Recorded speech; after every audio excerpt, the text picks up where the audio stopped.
when you're like 15, 16, like you don't realize that you're not even born yet. Like they literally are sitting there thinking they're getting close to having to have their shit figured out. Kids, I got a big one for you. You know how your parents and teachers are telling you like, you gotta get fucking focused, you gotta figure out your shit? You're not gonna believe this, it's really fucking funny. None of them have their shit figured out. None.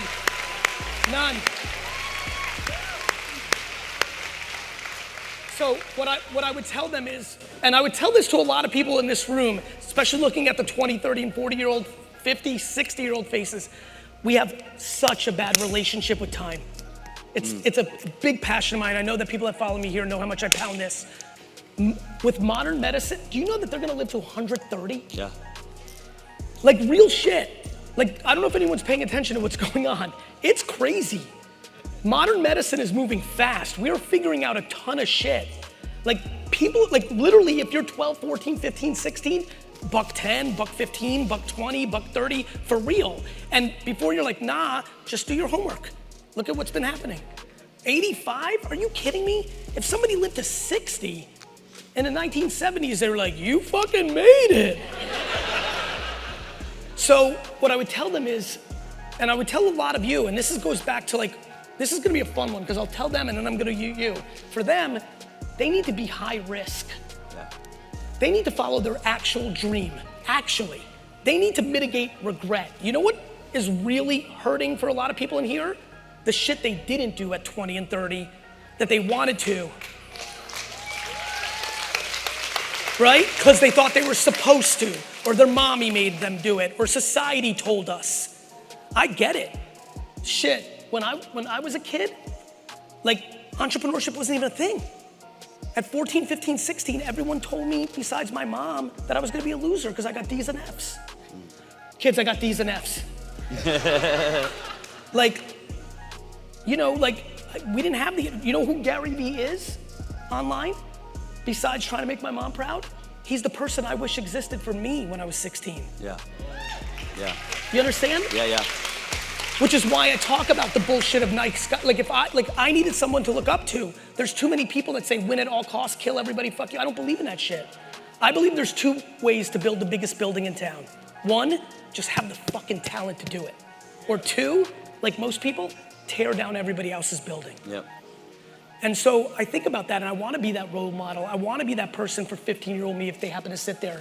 But if you're a musician, if you wanna be a stay-at-home dad, if you wanna coach Little League, I don't know what you're about, but whatever it is, at this age, for the next 20 years, nothing but that. And then, if you didn't have the talent, if it didn't bounce your way, if you weren't good enough, if it just didn't click, then at the ripe age of 33, you can go get a regular job. Yeah. And for this crew, I wish they knew what 50 is in today's world. Yeah. When people are like, it's over. What's over? You're gonna be 30, 40 more, like what, you're just gonna dwell for 30 years? You know, we have a lot of jobs we're putting out there at like, 40 and 50, and people are like, how can you live in New York? They like yell at me, and I'm like, by not living in Manhattan, by not buying $7 Starbucks, by not taking Uber instead of the train. Like, you could do anything. Like, to your point, you decide, you were in a little bit different place. You were in that world, you made you made some money on that exit. You were also in the cocoon of you were in San Francisco cocoon. Yeah, well now most of our people are in Austin. Exactly, like you from mentality of St. Louis and Nashville, and you as the person that was living in a cocoon of San Francisco. Like, you can do anything if you're willing to not be entitled, if you're willing to be practical. This is where Americans get caught with immigrants all the time. How can this happen? Very easy. Like, you live humbly as fuck, you save money, and you then deploy that money. It's not super complicated. You did it, I did it, my dad definitely did it, and like, 1 billion fucking people have done it in America over the last 100 years. It's that people are impatient and insecure. And so that's how we did it. And like, so were you running? We didn't pay rent for the first 2.5 years of the company. Were you guys running, you guys were running on a slim bank balance even for a couple of years? Yes and no. We didn't pay rent. Again, because I bartered, I asked, Like, I already had a little street cred because of my wine business, so I was able to use me a little bit. So that's true. I just think that when you have like 300 employees, it's like shit. Like yeah, but by that point we had at 300 employees, we were doing $87 million in revenue. Like at that point you're balancing. But yeah, I mean, it's also not. You know what it comes down to, and I'm curious how you think about this, and I hope you've been able to hold on to this because it'll make you unstoppable. I'm also I'm actually secretly excited about a headline in the New York Times that says VaynerMedia lays off half of its staff after the recession, because if I made the wrong decisions of saving, which won't happen, but if I did, I'd still be okay with it. Here's why. I deserve it. I made a mistake. I like being accountable. I'm really into accountability. I really think it needs to get super cool. Alex, do me a favor, text to Andy K right now and tell him I want it accountable as fuck. Hoodie made immediately. I want to wear it. See if he can get it to me this afternoon. Accountable as fuck. In the same way, I apologize. I just want to say this. In the same way that I think kindness and empathy and patience needed to be a bigger part of the formula of entrepreneurship, which is why I've talked about it a lot more. I think accountability, I just wish that every entrepreneur, back to your point, razor thin margins. What does that mean? You can get caught.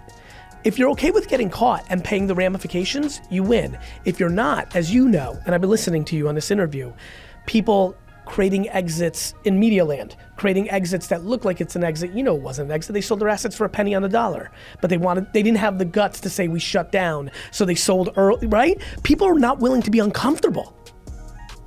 I'm willing to put my own cash back into VaynerMedia if I fucked up.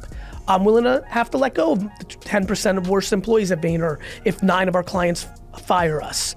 Shit changes, things happen. I do these exercises and I tell Adam about it all the time. I just do these exercises all the time where I'm like, if this business goes out of business tomorrow, I'll be fine. You know why? Because you will be fine. Right, and so that's what I do that exercise all the time because so I remember good. When we first started, I'm like, man, if this, my personality is so tied up in this, but then now it's like, if we go away tomorrow, I'll be just as happy. And that kind of when you protect your downside, that means you have no downside then, and it's only upside. And so that's kind of how we discuss it. I've said it a billion times and I'll say it again. I want to lose everything, have everybody shit on me, say that I was a farce the whole time, see how everybody else was better than me, I was the joke, make fun of all the people that bought into me, all that, and then just rise back up and fucking tell everybody go fuck themselves. I'm into that shit. Yeah, I mean, it's really helpful because it's freeing. It's unbelievably freeing. When I went into my dad's store out of school, we had 8 employees doing $3 million, and 5 years later, we had almost 200 people doing $50 million a year. When I started VaynerMedia, because my dad really never paid me much money. I don't think it's funny for me when people try to razz me, they're like, he inherited. I'm like, motherfucker, I inherited nothing, dick. I built a huge business for my father and left and didn't have anything, which is why I had to start VaynerMedia in a conference room of another company. I promise you, if I inherited it, we would have had fucking chairs. So I started VaynerMedia very humbly, and in 14 years, not knowing anything about that world, we built a $350 million business with 2,000 employees. I feel confident that I can speak about scaling. The number one reason, brother, that most people here will not scale to the level that they want to is because they don't love their employees enough.